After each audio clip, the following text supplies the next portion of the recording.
Oi, pessoal, tudo bom? Certinho por aí? Hoje a gente vai falar um pouquinho sobre como escolher uma igreja.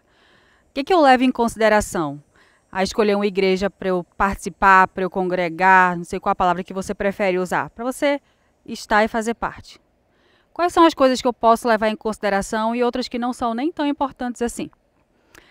Primeira coisa é, eu me sinto bem ali, naquele lugar?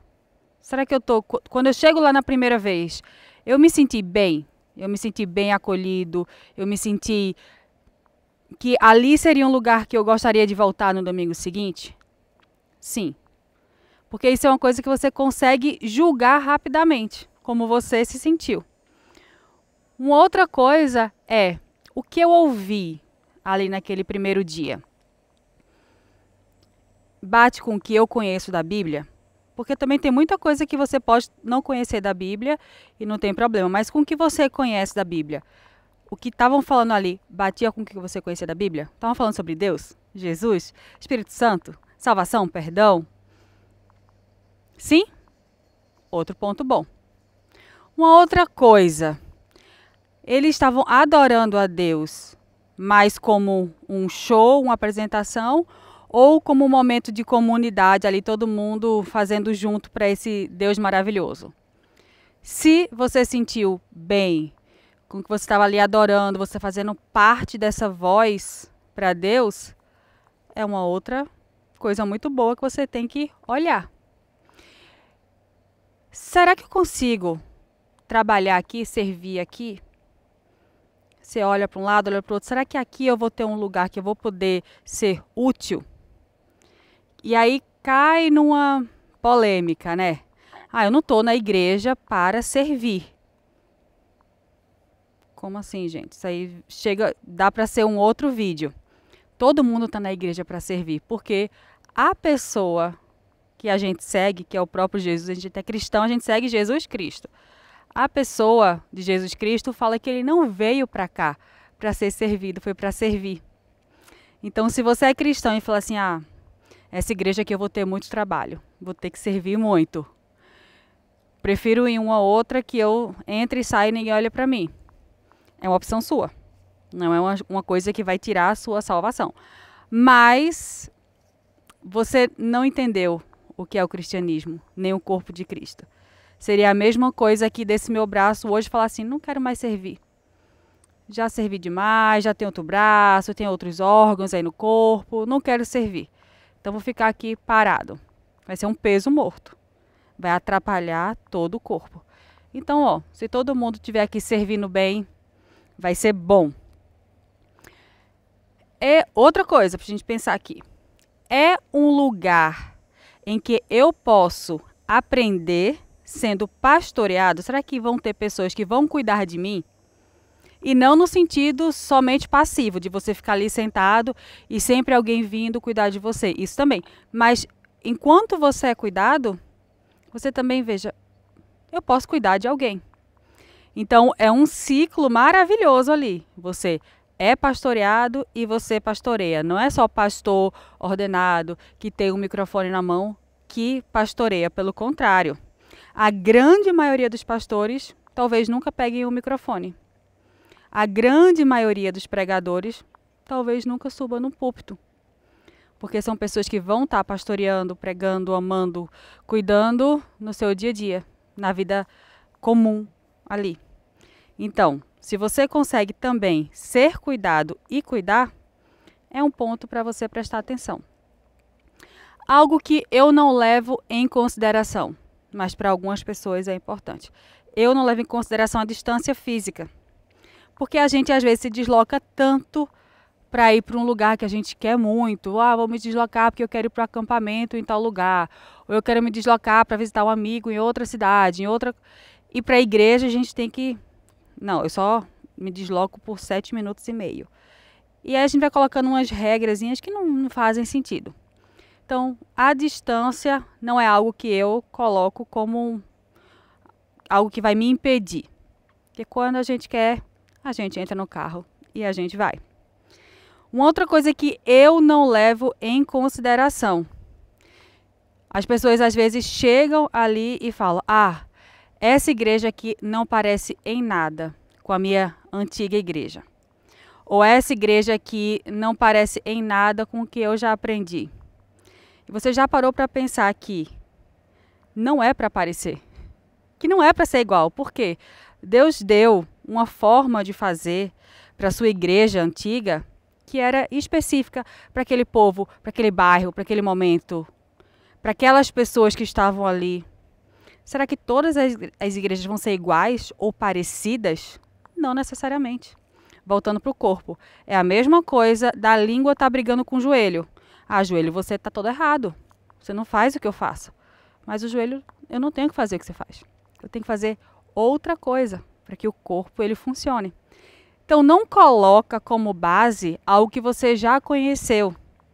Se abra para você adorar a Deus com outras pessoas, inserido às vezes num ambiente diferente de música, de forma de pregação.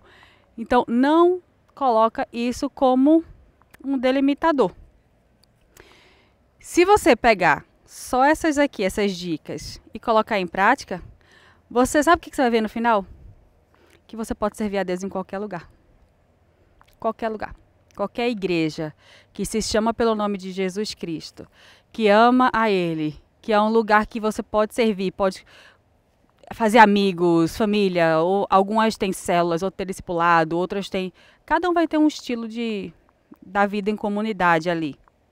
Você pode servir a Deus em qualquer lugar. Sabe o que você não pode? É achar que você é suficiente. E que você não precisa de uma igreja local ou de uma comunidade local para você fazer ali sua caminhada cristã. Se não fosse necessário, as igrejas não estariam sendo perseguidas ao longo desses anos todos. Se não fosse necessário, Jesus não estava falando ali para o pessoal. Ele ia juntar onde o povo já estava se juntando. Jesus, depois que ele ressuscitou, ele ia nos ajuntamentos também. Ele ia para os templos. E assim, eu entendo que a gente pode ter sido, eu certamente fui, talvez você também, machucado por pessoas em igrejas. Porque as igrejas são formadas por pessoas diferentes. Pessoas que estão em momentos diferentes da vida, pessoas que têm temperamentos diferentes. Então, obviamente que vão tratar, às vezes a forma que eu vou tratar você não é a forma que você espera. Então, isso pode machucar. Mas a gente tem que entender que a igreja é um ótimo lugar para a gente perdoar também. É um lugar que a gente vai ali ter nosso coração moldado, parecido com Jesus. Porque imagina se Jesus, hoje de manhã, falasse, não quero mais perdoar não. Olha, Natália, me coloca como exemplo, Natália já fez isso várias vezes, já estou aqui com ela, a partir de hoje não quero mais perdoar, não quero relacionamento, estamos aqui à parte. Como é que a gente ia ficar nessa vida sem ele, sem o perdão dele? E a gente não tem que ser como Jesus? A gente não tem que ser parecido com ele em atitudes, em pensamentos, em palavras? Por que não no perdão também? Esses dias eu ouvi alguém me falar que quando era criança saiu da igreja junto com a sua família porque a família tinha sido machucada por uma outra família. E a pessoa me contando falou, mas eu era criança pequena e eu entendia que a gente não estava indo naquela igreja por conta daquela família específica. E quantas vezes a gente para de ir para a igreja, a gente para de congregar porque alguém nos feriu, ou um pastor, ou um líder, ou uma pessoa ali que a gente convive nos feriu. Se a gente for parar de ir para todos os lugares que nos ferem, o único lugar que a gente vai ficar é dentro de um quarto, sem espelho, porque se a gente olhar, a gente vai dizer, esse cabelo não tá bom hoje. A gente vai se ferir. A gente não é de açúcar, né, que bater uma aguinha a gente derrete.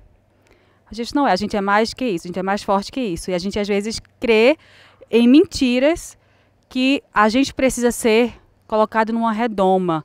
Eu preciso ser muito bem tratado na igreja para eu ficar lá. Você precisa ser amado como você é ali e você amar outra pessoa. Às vezes a outra pessoa que tem essa fala mais direta, mais grossa, às vezes está em outro processo. Às vezes essa pessoa não teve amor, não teve respeito dos pais, não sabe nem o que é isso. Eu lembro que uma vez me falaram assim, mas você tem muita paciência com essa pessoa. E eu disse, Eu tenho porque eu sei a história que essa pessoa teve. E aí me responderam, mas cada um tem a sua história também. E a minha resposta foi, mas você não gosta tanto quando eu tenho paciência com você, com as suas histórias? Com a sua limitação?